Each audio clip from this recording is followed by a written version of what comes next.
So to tread the path of righteousness is to, first of all, orient yourself so you want that. And one way of doing that is to think of the alternative, you know, because paths that aren't righteous lead to hell. And that's, if you don't know that's worse than death, there's lots of things you still don't know. And so you really want to ask yourself if that's the path you want to be on. A path that's associated with deceit, that's definitely the pathway to hell, because that's the totalitarian path. And if the pathway isn't informed by love, then it's neutral, or it's informed by hate. And it's hard to see how that's, unless you want hate, and you can have your reasons for that. But it's very difficult to think, to believe in any fundamental sense that that's going to do you any good, or anyone else. You might have dispensed with the desire to do good. That happens, but that's not my point. My point is, if you do want to do good, almost no one thinks you get there with lying and hate. So this beatitude basically claims if you want it, then you can have it. But there's a cost, because the question is, what do you mean want? And that's why the sacrificial motif that runs through the biblical corpus is so important, because to want something means to work for it. And to work for it literally means to make sacrifices, because work is a sacrificial enterprise. And you say, well, what do you mean by that? It's like, well, work sacrifices the present for the future. If that isn't what you're doing, you're not working. You might be playing, maybe even have a job that's play, you know.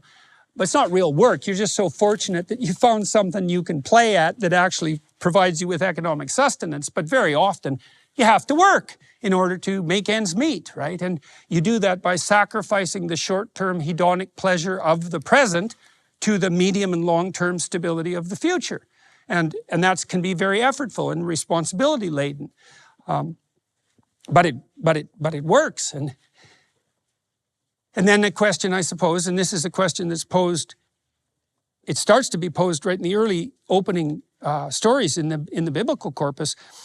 What should you make sacrifices to?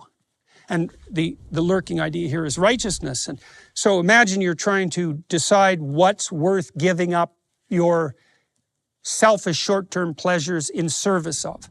And then we're back into the same problem we started with. Well, what's worth making sacrifices to? Or more importantly even, what spirit should you be making sacrifices to? And that's the question of God. And you might think, well, I don't believe in God. And I would say, that's completely irrelevant in some fundamental sense, because if you're not making sacrifices, you're at best useless. At worst, you're harmful. And you're chaotic and anxiety-ridden seeker after trivial pleasures. That's you.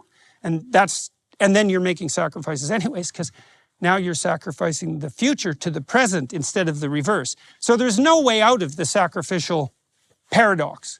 There's only a matter of getting it right. And then the question is, well, what's worth the ultimate sacrifice? Because you're going to have to make that. Everything you have, everything you hold, you're going to lose. And then the question comes up, what could possibly justify that? And the answer might be nothing, right? That would be the fundamentally pessimistic answer. But you could always pose it as a question to yourself, right? You could take it seriously. I'm going to lose everything. All right, so given that that's the case, how might I live? And it seems hopeless. I'm going to lose everything. Why would I live at all? But it's possible if you actually asked yourself the question, you could find an answer to it. And I do believe you can. You know, when someone my age, because I'm getting older, I look back on my life, I think that was worth it. You know, and it's often something that took a fair bit of struggle to manage. But I think in retrospect, yeah, but it was worth it. And that's a hint in the right direction, isn't it? Because if it's difficult and demanding, and you do it in the face of your mortality and your insufficiency, and your judgment on that in retrospect is, yeah, but that was worth it, then you actually found a solution to the problem. One of the things I really liked about the biblical corpus, especially the story of Abraham, but you see it in the story of Moses as well, is there's this idea that it isn't happiness that redeems you, it's proper sacrifice, but there's more to it than that. What redeems your life is the adventure of your life. It's not happiness. It's not ease or security. It's not freedom from anxiety or even privation, none of that. In fact, those experiencing those in the proper proportions might be a precondition to a full life, right? To putting yourself in a position where you actually have something to lose and both risk and experience loss, because nothing ventured, nothing gained, right? And so, but I do think that it strikes a deep chord in people when you say you could have the adventure of your life.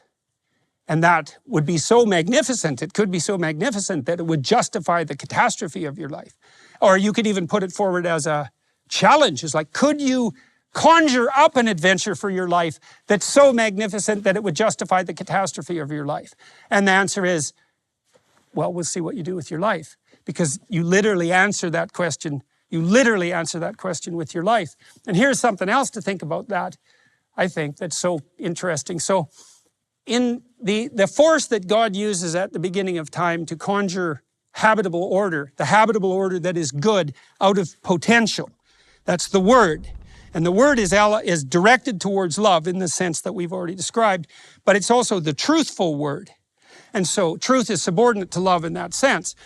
So then you might say, well, how to think about truth? And so imagine that, oh, I don't know, maybe you're out on a date and you're trying to manipulate the person that you're with into bed with you for some short-term hedonic gratification. And so you're trying to craft yourself so you're maximally attractive to attain that short-term end. And so it's not you that's talking, right? It's this little fragment of yourself that's possessed by this desire. And now you're twisting and bending your words to attain that desire. You might say, well, I'm lonesome and I'd like to be with someone, and so that's perfectly justifiable. But the problem with that, here's the problem. I thought about this in relationship to these guys in colleges now. There's a small percentage of people, men, in female-dominated colleges who basically have their selection of sexual partners because there's a shortage of men. And there's a tiny fraction of that shortage of men who are popular. And so they can engage in repeated short-term hedonic sexual interactions. And so why not? What a deal. Except, well, what are you learning? Exactly. Like, are you learning a variant of psychopathic instrumental manipulation? Because you just treat the other person as if they're a target for one interaction that's not repeated. And that's a recipe for learning how to be a psychopath, that's for sure. And so you get what you want, but what the hell do you know about what you want? That's the big issue here. It's like, unless you're 100% reliable, and you're not, your conception of what might constitute the optimal future is likely to be warped. And so that doesn't mean you shouldn't make plans. It doesn't mean you shouldn't have a vision and lift your eyes up, but you have to do that given your sense of your own inadequacy. And so then you might say, well, why don't you just give all that up and just say what you believe to be true? And then what you find is that's an adventure. Because if I tell you only what I think you want to hear, I might be able to manipulate you to do what I want, right? And that could be true in business, and it could be true in my family, and then maybe I even have a slightly higher chance of getting what I want, although I think that's debatable because people see through that pretty quickly if they have any wisdom. But if I just tell you what I think, then I have no idea what's going to happen. None. It might be good, might be bad. It might be good, bad, and then good. That's happened to me a lot. It was like really bad, and then it was good.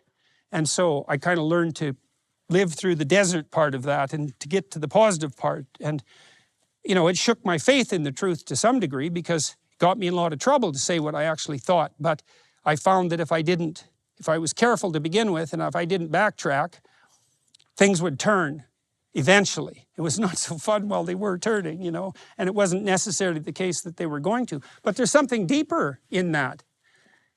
Imagine that you want to have the adventure of your life. Okay, now imagine you're using lies to manipulate yourself and other people. Well, those lies aren't you by definition, right? They're not the real you. That's what makes them lies. And so if your lies work, the thing that's succeeding is not you. And then you might ask yourself, well, who or what is the prince of all lies? And what makes you think that that's not what's succeeding when you get your short-term way? And if you think about that deeply enough for a while, then that's one of the things that can scare you straight. You think, well, if I say what I believe to be true, or at least don't lie, because you can at least start with that, then at least it's you, right? And maybe you're not very good at it to begin with, and so you get hammered pretty hard, but then it's you getting hammered too, you know, and if you hammer metal, carefully enough, you could make something beautiful out of it. And so if you tell the truth, this could literally be the case, is that the way you have the adventure that justifies your life is by telling the truth. And then you might think, well, how could it be any other way? Right? It's one of those things that once you lay it out, you think, well, that has to be the case, because if you're not telling the truth, it's not you. And if it's not you, then you're definitely not having the adventure of your life. And you know perfectly well that telling the truth is an adventure, because the reason most of the time you don't tell the truth is either because you want to manipulate people, or you don't want to have the consequence of telling the truth. So you just sugarcoat it, or you put it away, or whatever. So you're actually denying yourself the adventure. And I can understand that, right? Because how much bloody adventure do you need? But that is an open question. You know, like, what are we? Rabbits? Are we adventurers on the high seas, you know? Maybe we're adventurers on the high seas. And maybe that's where life is really to be had. And so when you shirk away from that adventure, you could easily be shirking away from the destiny that stops you from being bitter in the face of your